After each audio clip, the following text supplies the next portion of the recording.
এসো, এই সবে ভাত নামিয়ে নিয়ে এসছি। গরম গরম ভাত, অনেক বেলা হয়ে গেছে পুজোর সব কেনাকাটা করতে গিয়ে, আর বেশি রান্নাও করতে পারিনি।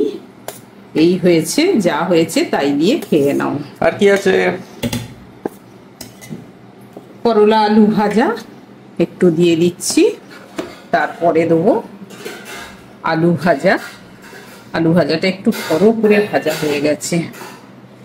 তারপরে এখানে দিচ্ছি মুগের ডাল। মুগের ডালটা একটু ভালো করে করেছি, আলু দিয়ে ডাল করেছি, কাঁচা লঙ্কা টমেটো দিয়ে মুগের ডাল, কারণ এইটা দিয়েই তো ভাতটা খাবে, এই জন্য ডালটা একটু ভালো করে করতে হয়েছে। তারপরে এখানে দিচ্ছি ডিমের কারি। এই দেখো, এটাও কোনো প্রকারে করে নিয়েছি ডিমের কারিটা। আর একটু কালকে চাটনি পড়ে আছে, দিয়ে দেবো।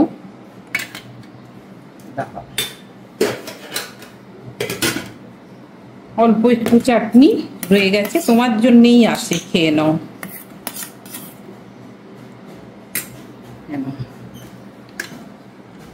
বসে পড়ো।